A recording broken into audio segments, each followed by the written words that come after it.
Pasamos a nuestro último ponente, José Antonio Junca, que es doctor ingeniero de caminos por la Escuela Técnica Superior de Ingenieros de Caminos, Canales y Puertos de la Universidad de Madrid. Es profesional con más de 40 años de experiencia en los campos de la accesibilidad universal, la ingeniería subterránea, el planeamiento y el diseño urbano, así como el patrimonio monumental y la movilidad y el transporte. Es autor de numerosas publicaciones técnicas en materia de la accesibilidad y de la ingeniería de túneles, en su mayor parte realizados para instituciones, y ha impartido y dirigido cursos, ponencias y conferencias en más de 30 países. En la actualidad es responsable técnico en materia de accesibilidad y de calidad en la Dirección General de Arquitectura del Ministerio de Fomento. Y entre sus trabajos, tiene multitud de publicaciones y de trabajos realizados, pero vamos a destacar las que tienen que ver más con esta jornada de hoy en relación al patrimonio y la accesibilidad. Pues ha sido autor del estudio de accesibilidad del edificio de Villanueva del Museo Nacional del Prado, ha sido redactor de la Carta de Accesibilidad al Patrimonio encargada por la Junta de Castilla y León. Es autor de la publicación Accesibilidad al Patrimonio Histórico, Fundamentos, Criterios y Pautas, entre otras muchas publicaciones. También ha sido un ponente fundamental en la redacción y en la elaboración de esta norma y hoy nos mostrará una panorámica internacional de la accesibilidad al patrimonio. Cuando quieras, José Antonio, puedes empezar. Muchas gracias, Elena, por tus palabras de presentación. Muchas gracias a todos por estar en esta importante jornada en la que estamos presentando este trabajo de estos 7 años y también algunas realizaciones a nivel español, y yo voy a darles una pincelada a nivel internacional. El agradecimiento es extensivo a todas las personas con las que he compartido esta andadura de trabajar, reflexionar y madurar esta norma que hoy presentamos, que yo creo que han sido 7 años muy intensos. Seguramente el resultado final no pone en evidencia todo el esfuerzo realizado durante este tiempo. Agradecer, por supuesto, a las entidades organizadoras, patrocinadoras y colaboradoras de esta jornada, cuya enumeración me llevaría el tiempo disponible para la exposición y que hago en genérico, y la presentación que anteriormente hizo 3 personas de la máxima cualificación, como han sido Belén Rodríguez, Nieves Peinado y Fernando Machicado. Agradecer también a las 7 personas, o mejor dicho, a las otras 6 personas que me acompañan en esta mesa. Como verán, el 7 es un número recurrente, además de cabalístico. Voy a intentar transmitirles ese pensamiento de 7 pensadores o artistas, y también traer 7 ejemplos de realizaciones de Francia y otros 7 de otros países. Como ven, me decanto un poquito por la influencia de nuestros vecinos del norte. Y antes de terminar los agradecimientos, yo les quería pedir una cosa para que esto sea un poco más participativo. Tengo a mi derecha a Demetrio Casado, que es el alma mater de esta iniciativa y es, aparte de mi maestro, uno de mis maestros, una persona que es el referente español en discapacidad y accesibilidad. Les pido un aplauso para Demetrio.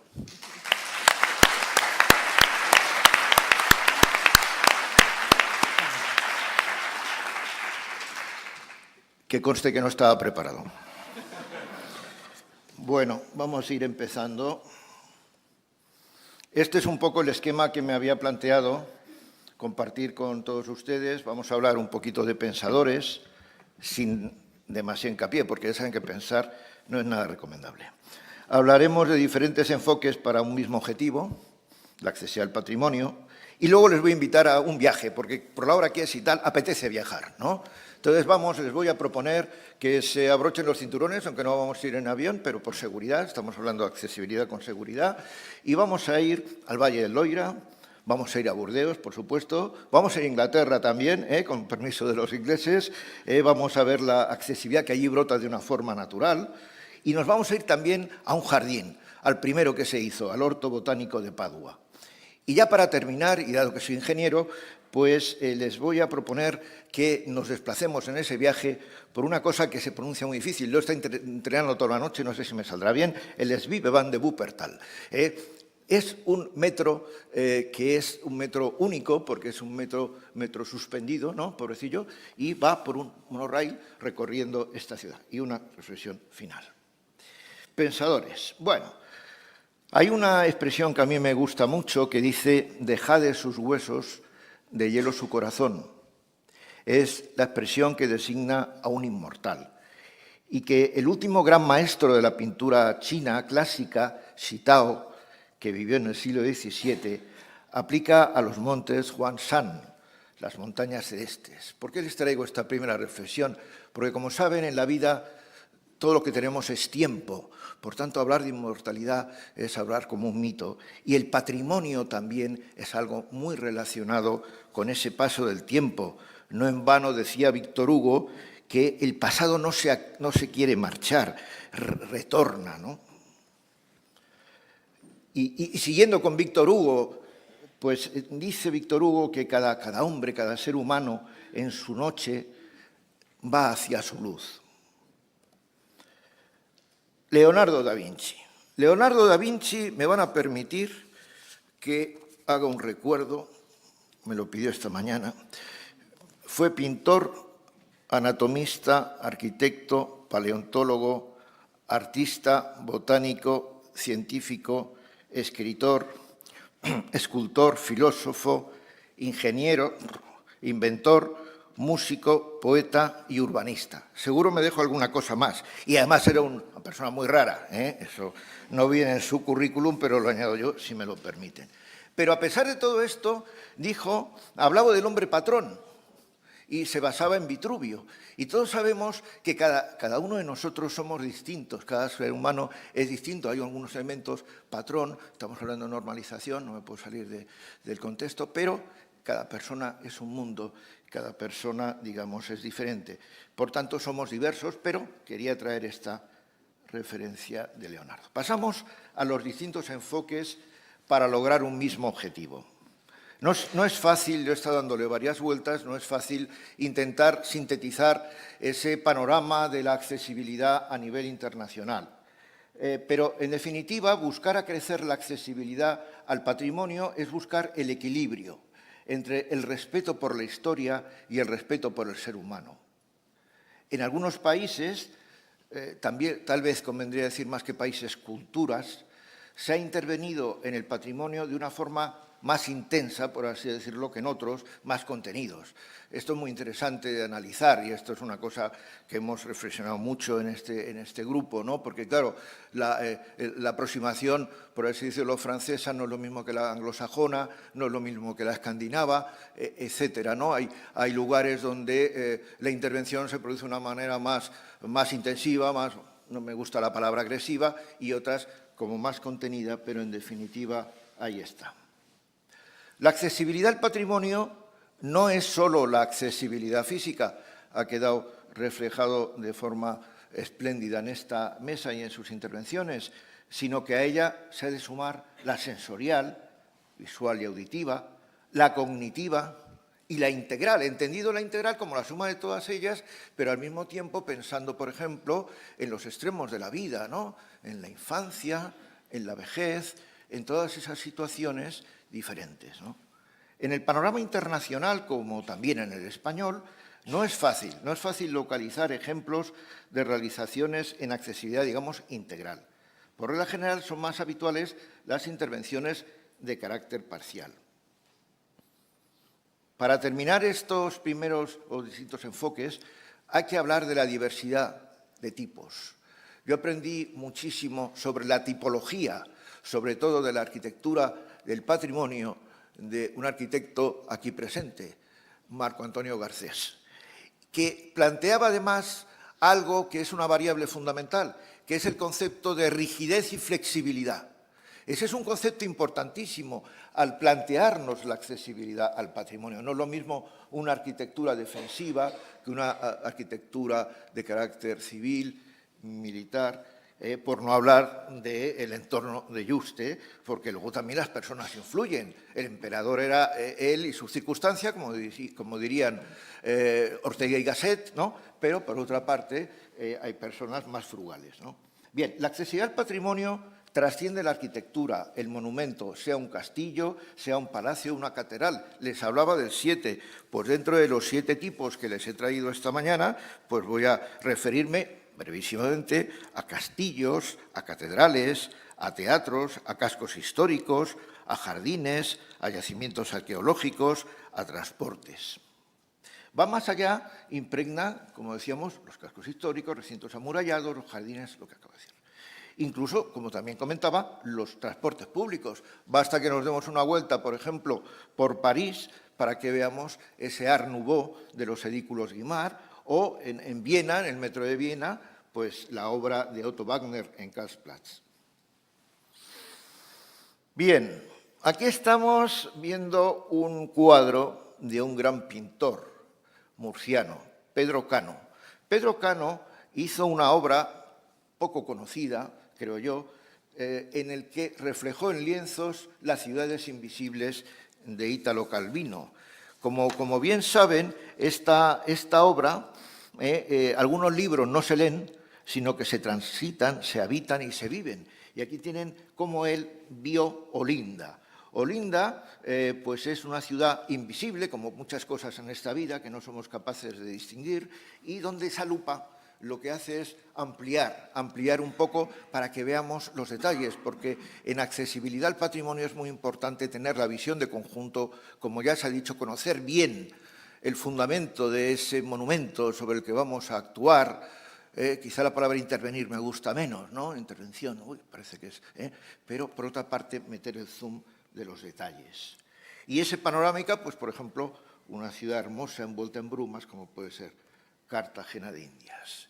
Y aquí tienen una herramienta o un instrumento de medida. Yo siempre, cuando participo en los cursos del Real Patronato y de otras entidades que amablemente me invitan, hablo de los instrumentos de medida, la cinta métrica, el inclinómetro, el luxómetro, el termómetro, muchos, casi todos acaban en metro, ¿no? Sentido común, pero esta no la suelo incorporar, la he añadido hoy.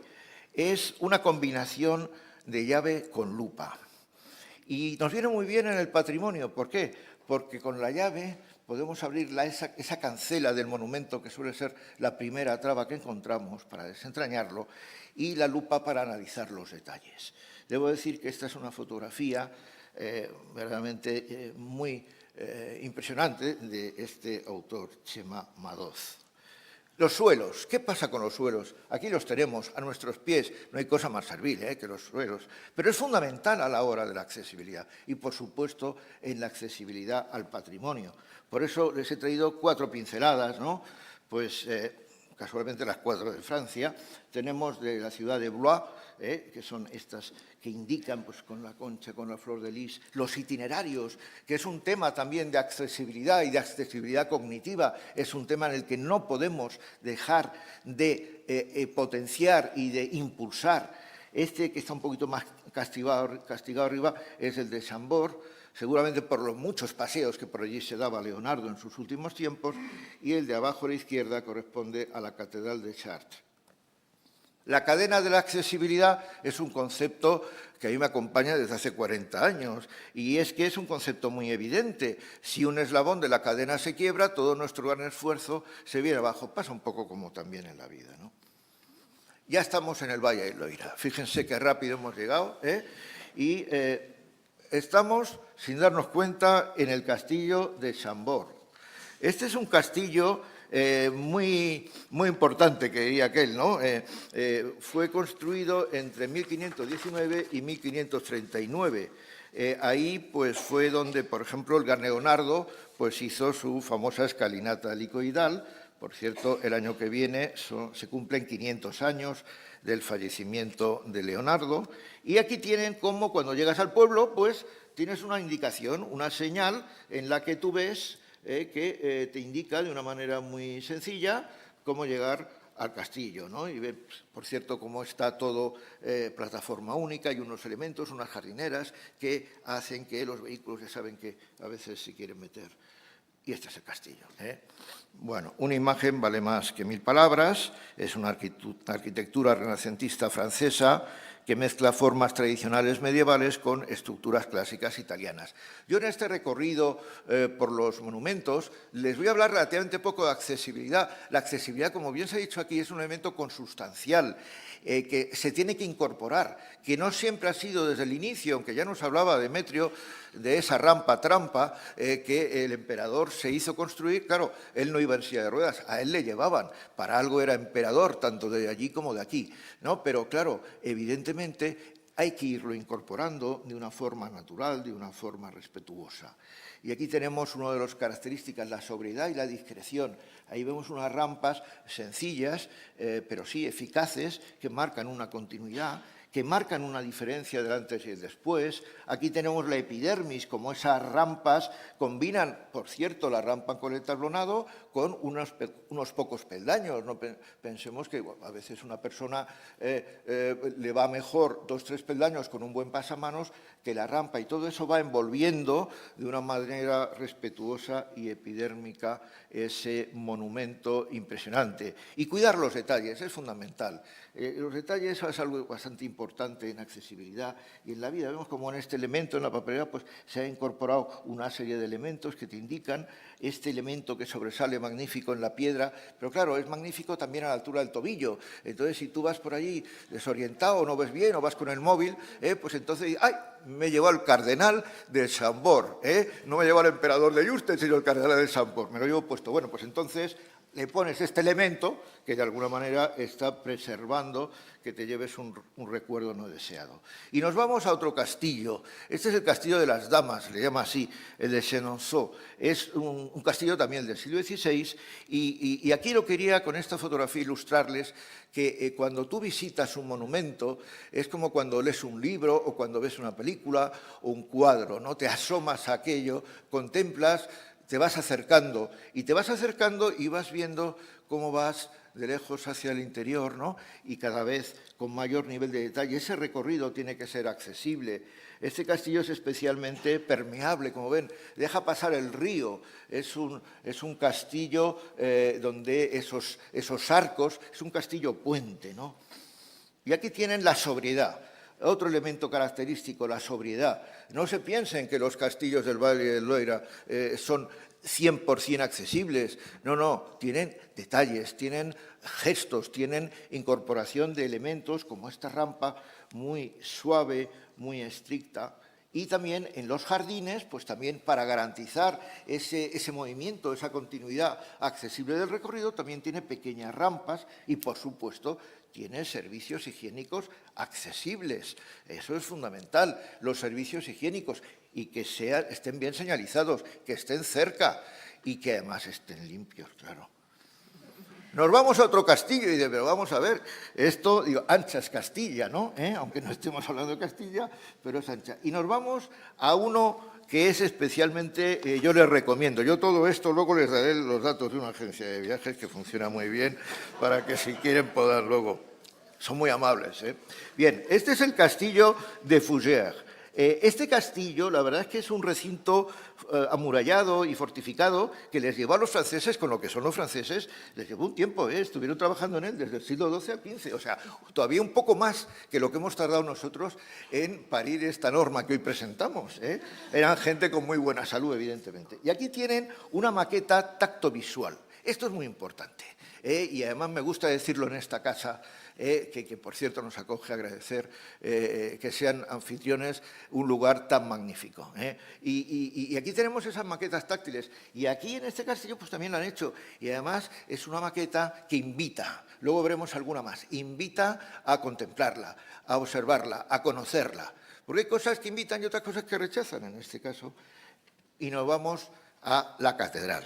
¿Por qué digo la catedral? Porque para mí esta es la catedral de referencia. También les debo explicar un poco cómo fue la forma en que conocí esta catedral. A veces produce el amor a primera vista. La catedral de Bourges es poco conocida, ha estado muchos años en el olvido, hasta que ha levantado un poco la voz, ¿no? Yo llegué a esta población por la noche, cansado del viaje, y dimos una vuelta, ya había anochecido, y entonces, ¿qué pasó? Que nos quedaban 5 minutos para que nos cerraran el hotel, y entonces, bueno, 5, un poco más, ya saben, los agradecimientos también llevan tiempo. Y esta catedral fue una visión que estaba iluminada. Era fantástica, era inmensa, era casi más grande que el casco urbano de la población. Y encima hubo un efecto, no creo que fuera psicofónico, pero se oían voces, cánticos en el interior de la catedral que salían afuera. Y claro, aquello fue algo impresionante. Deben visitarla. Y aquí tenemos esta rampa. Y esta es una rampa que cuida los detalles. No habláis más que de rampas. Hay rampas y rampas. Como ven, aquí cuidan los detalles. Cuidar los detalles es fundamental. Y dentro también tenemos unas maquetas, tenemos un plano que se percibe al tacto, tenemos un elemento tipo atril que es de la época que se construyó la catedral. Tenemos todo, como ven, han cuidado esos detalles. Nos vamos deprisa, espero que haya desfibrilador en el recinto, al Gran Teatro de Burdeos. Quienes me conocen saben que para mí Burdeos es una referencia, es mucho más allá que una ciudad. Además, teniendo en cuenta que el arquitecto fue Víctor Luis, pues entonces ya, ¿para qué les voy a contar? No me voy a enrollar mucho porque no tengo tiempo, pero ya ven la grandiosidad que tiene este gran teatro, que además inspiró a Garnier en la construcción de la Ópera de París, lo que son las cosas. Y la accesibilidad, como ven, se ha puesto de forma eficaz, contenida, sobria y con calidad en la ejecución en este lateral. Y tienes un elevador vertical que funciona, curioso, y que te permite salvar ese desnivel, como ven, de una manera muy discreta, pero muy eficaz. Y bueno, la magnificencia, decirles que Burdeos, claro, es una ciudad que tiene muchas cosas. Por ejemplo, las ciudades generalmente se patean, se recorren, se pasea por ellas. En Burdeos también se perciben con las yemas de los dedos, porque salpicando el casco histórico hay muchos planos en alto relieve que una persona con discapacidad visual o sin ella puede admirar estos monumentos. Por ejemplo, esta corresponde a una de las torres de la zona fortificada, ¿no? Y luego el tranvía, lógicamente es el que vertebra, el que cose, el que da movilidad sostenible y accesible a esta ciudad hermosa. Vamos rápido, la Sainte-Chapelle. La Sainte-Chapelle, yo he estado con la duda hasta el último momento si hablarles de la Torre Eiffel o de la Sainte-Chapelle. La Torre Eiffel también está en París, para los que no lo conozcan, y la Sainte-Chapelle pues es un monumento que no tiene accesibilidad, como todos quisiéramos, pero tiene esta fórmula muy francesa que se llama los sens itinéraires, los itinerarios sensoriales, que son unas publicaciones en las que tú puedes contemplar mediante unas placas en alto relieve, mediante una grabación en audio, mediante unos libretos en contraste cromático, en gama de grises, y te da una información completísima y cuidadísima de lo que ahí hay contenido. En este caso, las vidrieras de la Sainte-Chapelle son la historia de Francia, ¿no? No sé si está incluido lo del 2 de mayo que nos ponía antes Belén, pero el caso es que ya estamos en Lisboa. Lo de Lisboa, no has hablado de Francia, también de Lisboa y de Portugal, y aquí tienen ese casco antiguo de Lisboa, la ciudad de la saudade, y vemos esta foto de la derecha, me gusta mucho, vemos una calle muy limpia en plataforma única. Otro día hablaremos más despacio de la plataforma única, pero ya nos vamos a Alemania, a Münster, una ciudad arrasada durante la guerra, se reconstruyó de forma accesible, de forma tal que ven cómo se ha recuperado el carácter del monumento, se me ha ido la mano, y aquí tenemos los planos, tanto en alto relieve, las maquetas, como los planos tactovisuales, son de gran utilidad para todo el mundo. En el casco antiguo, la foto de la izquierda corresponde a Lübeck y la de la derecha a Orleans. Y nos vamos a Inglaterra. Nos vamos a Inglaterra, claro que sí, y nos vamos, pero no tan deprisa, por favor, señora May, estamos en las termas romanas de Bath. Y Bath, como no puede ser otra cosa, invita al baño, es lógico. Y esto, además, fíjense que hubo emperadores y emperadores, con todos los respetos para el nuestro, compartido con Francia, como debe ser, pero Claudio fue un emperador estupendo, ¿no? La verdad es que un saludo cordial para él y, entre otras cosas, hizo estas termas que son de una accesibilidad total. Fíjense, esta maqueta es una maqueta que casi te la comerías. Espera un momento. A la hora de la comida hay que hablar un poco de comida. Fíjense que invita, es muy clara, es muy pedagógica, la entiende todo el mundo, ¿no? Y luego tienes la reproducción del edificio de Tolos, de una serie de cosas que además te dice, tócame, por favor, tócame. Entonces te está invitando a que puedas percibir estos elementos y luego, como tiene varios niveles, está muy bien calculado los ascensores, con una señalización muy clara de los elementos, las puertas de acceso al nivel inferior donde están los baños, y nos vamos a una catedral, la de Gloucester.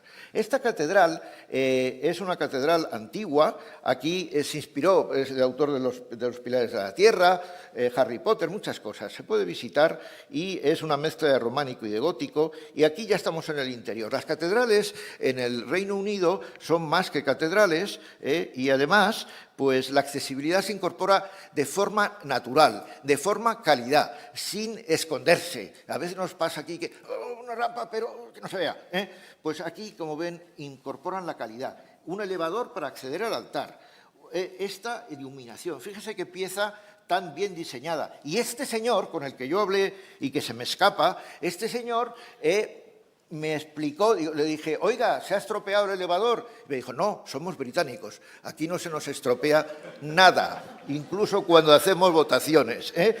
Y dije, usted no tiene un pelo de tonto. Y dice, tiene usted razón, yo estoy haciendo labores de mantenimiento. Antes de que este elevador lo vea usted estropeado, yo estoy aquí para evitarlo. Nos vamos a Stonehenge, que es un monumento megalítico con muchos cromlechs y muchas cosas, y que se hizo allá por el año 3000 a.C. Y simplemente estas imágenes, fíjense como en el centro de interpretación tienen una maqueta táctil que se puede percibir, pero también tienen estas pantallas, tienen una traducción en lengua de signos, con lo cual se da una accesibilidad total. La iluminación, bueno, es algo absolutamente fundamental. Les he traído el caso de Carcassonne, de Mannheim. Y ya nos vamos, para ir terminando, al Huerto Botánico de Padua. Este huerto, este jardín botánico, fue fundado nada menos que en 1545. O sea, las plantas han tenido tiempo de crecer y es el jardín botánico más antiguo del mundo. Y entrar allí es como entrar en un mundo detenido. No detenido por las fuerzas del orden público, sino detenido en el relax y en el sosiego.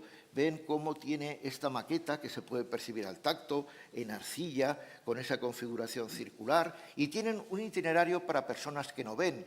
Y es un itinerario sencillísimo, pero tú puedes tomar contacto, literalmente hablando, con las plantas, olerlas y disfrutar de ese parque donde hay fuentes, donde hay bancos donde sentarse, donde hay servicios higiénicos, donde poder orinar, incluso el emperador, si fuere el caso. Tienes nenúfares y tiene esta placa que indica que es Patrimonio de la Humanidad de la UNESCO. Ya estamos en Wuppertal. Les dije que íbamos a dar un recorrido en metro, lo vamos a hacer, por favor. Vayan pasando por taquilla. Y aquí tenemos el Svebeband de Wuppertal, tengo que decirlo varias veces porque lo he ensayado mucho. Fue inaugurado en el año 1901 y fíjense que sí es un patrimonio monumental vivo, hasta el punto que son 25 millones los pasajeros que cada año lo utilizan.